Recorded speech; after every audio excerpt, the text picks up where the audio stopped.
E aí, pessoal do 9º ano, como vocês estão?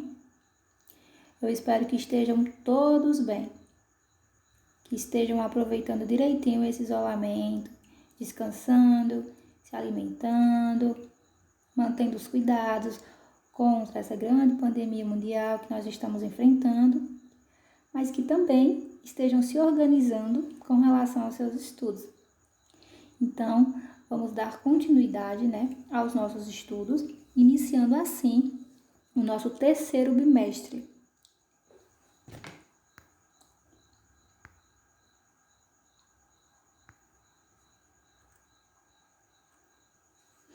Então, hoje nós vamos iniciar os estudos sobre o capítulo 6, China, a potência do novo milênio. Nós vamos observar, então, os tópicos das páginas 188 a 191 do livro de Geografia. O tópico que nós vamos destacar, o cenário 1, o grande dragão vermelho.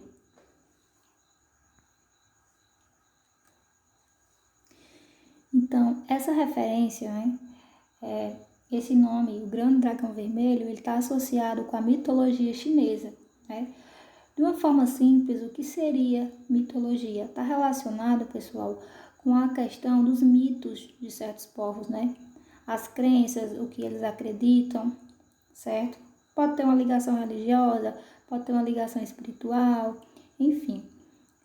Cada um dos povos pode ter, na sua constituição, na sua história de origem, a sua mitologia. Nesse caso, de acordo com a mitologia chinesa, que associação é essa com esse nome de grandes dragões, Então, no início, os grandes imperadores, ou seja, os grandes governadores chineses, se auto-intitulavam como filhos de dragões. Por que isso acontecia? Porque, segundo essa mitologia, o dragão havia sido convocado pelo Criador para ajudar na criação de todo mundo. E por isso, o dragão era símbolo de força e sabedoria. Então, devido a essa crença, essa mitologia desse povo, o dragão seria um animal que foi convocado pelo Criador. Ele era um animal de força, de sabedoria, de sagacidade, valente, certo? E aí, os imperadores que se auto-intitulavam filhos de dragões, porque diziam ter essas grandes características, principalmente a força e a sabedoria para governar, então, essa nação ou as suas porções e a população. Então, isso perdurou por muitos e muitos anos. Ainda existem esses traços, em algumas pessoas na China, porém hoje percebemos com maior presença, atualmente na China, é mais usado como elemento para fins decorativos. Não é à toa que em alguns festejos da China sempre tem como representação o dragão.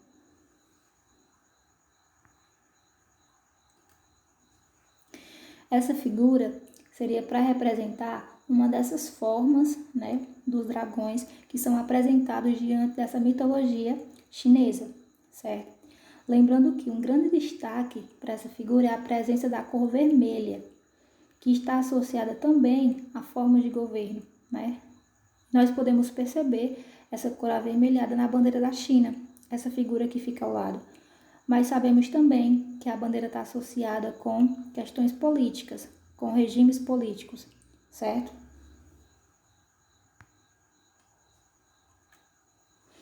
Então, o país soube associar o desenvolvimento econômico e a estrutura política socialista a uma nação competitiva de mercado. Então, o que é que se observou na China inicialmente, Que o país ele já tinha algum desenvolvimento econômico. Lembrando que uma grande porção inicial da China era voltada para a agricultura, para trabalhos no campo. E aí foi se observando que, à sua maneira, a China tinha a sua própria estrutura política, já tinha um certo desenvolvimento econômico. E isso foi sendo observado durante alguns anos. E aí, quando o socialismo, de alguma forma, ele é um pouco introduzido na China, e associado com o que eles já trabalhavam, com o que eles já tinham nessa constituição política e de nação, então o que é que acontece? é instituído de uma forma geral, né, uma nação competitiva, que tenta competir, mas competir de que maneira com as outras nações? No sentido de mercado, no sentido de economia, tendo essa base, desenvolvimento econômico e a estrutura política, certo?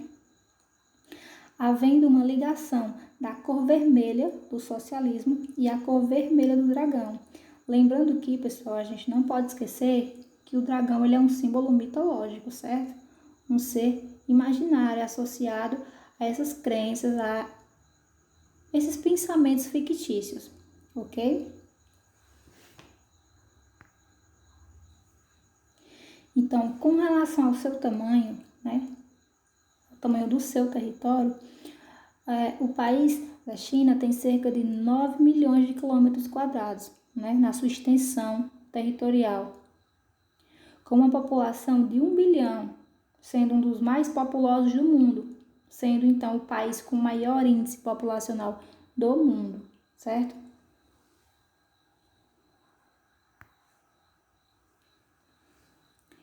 Observem nessa figura, pessoal,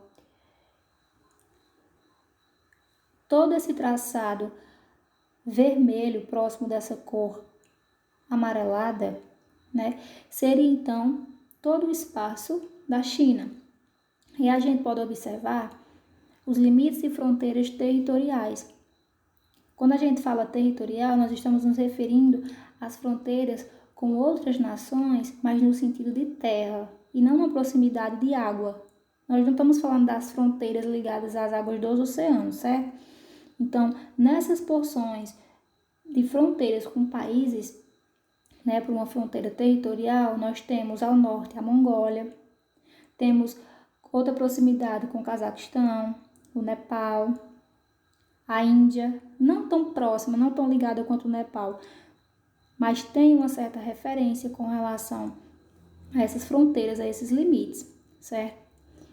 Vocês vão conseguir perceber ainda melhor vendo a figura da página 189 do livro de vocês, tá bom?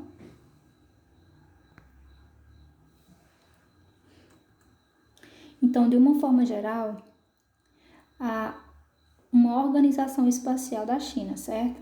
Ela é dividida em 22 províncias, 5 regiões autônomas, ou seja, que têm suas próprias atividades, 2 regiões administrativas especiais, que seriam Macau e Hong Kong, e 4 cidades administradas pelo governo central.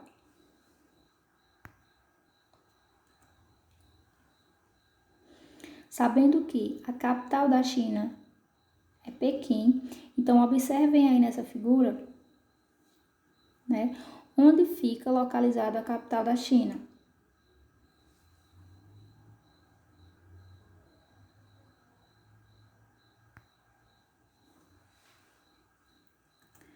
A população e as políticas populacionais. Então, em 2017, sua população era de aproximadamente 1 bilhão de habitantes, certo? O que já era perceptível quando eu citei anteriormente. E por que é dito, né, nesse censo 2017, que há essa concentração populacional da China? Pois durante muitas décadas foi-se incentivado a campanha da natalidade no país, ou seja, uma campanha ou uma certa insistência, né, para que houvesse maior quantidade de nascidos, já que natalidade é referente a nascidos e que sobrevivem, pessoas que se desenvolvem. E por que isso acontecia? Para fins militares, ou seja, para a criação da maior força militar do mundo. Os governantes tinham esse pensamento já em busca de soluções para alguns conflitos. Então, já para montar certos exércitos, tinha esse incentivo, né, no nascimento de mais pessoas na China. Isso, pessoal, lembrando que nós estamos observando uma taxa populacional do ano 2017. Porém, essa campanha, esse incentivo para ter essa formação militar, ela já vinha acontecendo há algumas décadas. Esse seria um dos presidentes que fez esse incentivo, aliás, um dos governantes, né, que deu esse incentivo, que fez essa intensificação com relação a um aumento do índice de natalidade, ou seja, propagava essa campanha de ter mais população no sentido de organizar pessoas para montar grupos militares. Porém, com o passar dos anos, precisamente no final da década de 1970, é percebido vários problemas sociais. Não sociais, mas políticos e afins, já que um vai alterando o outro, Devido ao alto índice populacional, ou seja, o país não suportava mais tanta gente. Como é que a gente consegue perceber, pessoal, em uma nação, problemas tão sérios com relação a uma grande quantidade de pessoas? Qual é uma das primeiras coisas que pode vir a falhar? A água, que passa a ser insuficiente, a alimentação, a própria moradia, a própria próprio congestionamento, em vários setores como saúde, como educação. Então, foi percebido que nessa década já tinha um grande inchaço populacional. Isso estava trazendo sérios problemas para a China. Então, devido a essas percepções, foi criado a lei para barrar essa grande quantidade, esse alto índice de natalidade, que foi a lei do filho único, tendo como principais decretos. O que ela pregava? O que acontecia? Casais das áreas urbanas só poderiam ter um filho. Já os casais das zonas rurais, ou seja, do campo, as áreas de lavoura, de produção, criação de animais, poderiam ter até 2. Mas por que os casais das zonas rurais tinham essa diferenciação com relação à quantidade de filhos? Porque os governantes já pensavam nesse sentido. O campo, pessoal, já é sabido, que não pode deixar de ter produção. Por mais moderno que seja uma cidade, por maior tecnologia que ela tenha, o insumo alimentício vem do campo. Então, as pessoas que trabalhavam no campo precisavam de mais pessoas para continuarem esses cultivos, fortalecendo a alimentação do país. Então, para os casais do campo era permitido ter até 2 filhos, certo? Lembrando que a criação dessa lei já era um incentivo para tentar controlar esse alto índice de nascidos e sobreviventes. E se não fosse cumprido, o casal pagaria diversas multas ao governo chinês. Essa imposição tem como objetivo tentar frear o crescimento populacional, ou seja, tenta tranquilizar, tenta de certa forma barrar a quantidade de nascidos, justamente por já perceber um excesso muito grande na população chinesa. E aí, por consequência, vem vários problemas sociais.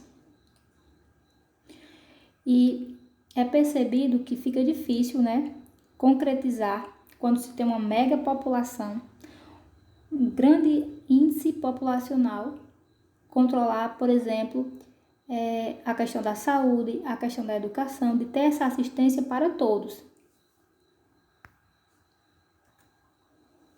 Essas figuras, pessoal, elas só representam, algumas das fotos que eram propagadas nos outdoors, nos letreiros, como forma de campanha para incentivar as pessoas a cumprirem essa lei do filho único.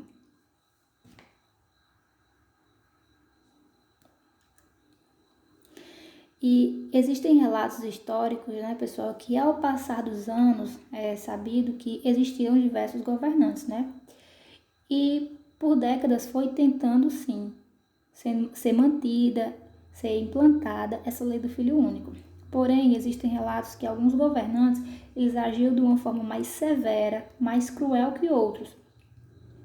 Os grandes destaques com relação a tentar controlar essa quantidade de pessoas, essa quantidade de nascidos e sobreviventes, era com relação à esterilização em massa. Em que sentido? Como é que funciona? Fazer com que, de alguma maneira, as pessoas não pudessem ter seus filhos.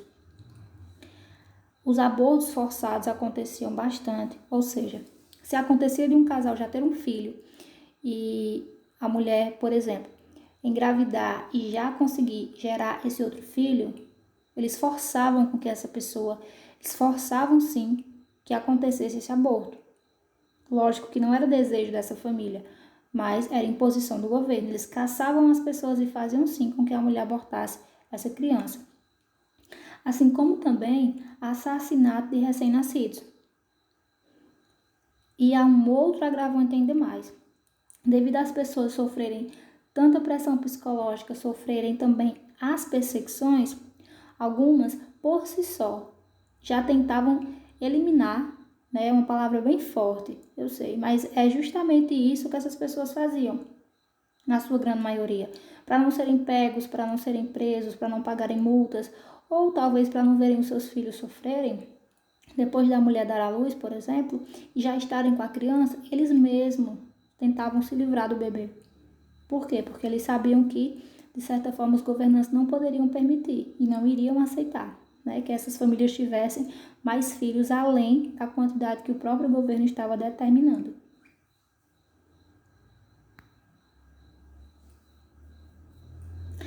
E no ano de 2015 tem um grande destaque, né? O governo permitiu que os casais tivessem até 2 filhos, né?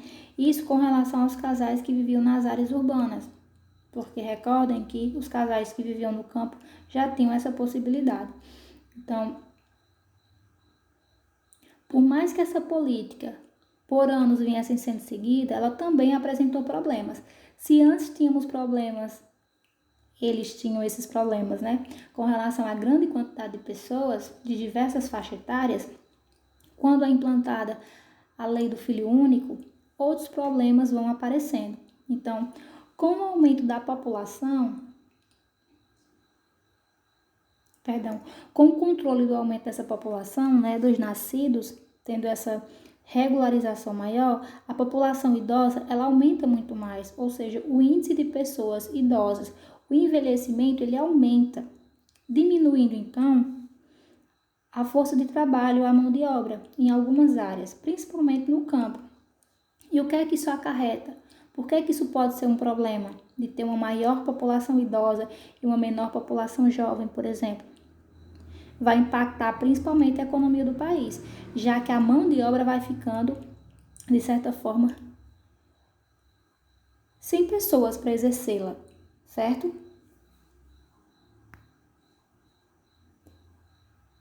E aí, pessoal, quando isso acontece, né, quando a China ela passa a observar esses sérios problemas econômicos devido ter para os locais precisando de pessoas para trabalhar e não tendo pessoas, já que o índice de envelhecimento era muito grande, a quantidade de pessoas mais jovens estava estagnada, estava parada, estava diminuindo, é perceptível que o país já passa por um outro problema, já entra em um outro momento de crise, né? E aí os governantes vão ter que perceber e vão ter que tentar contornar de alguma maneira, porque se mexe na economia de um país, né, todas as pessoas vão sofrer, independente se vivem no campo ou se vivem na cidade.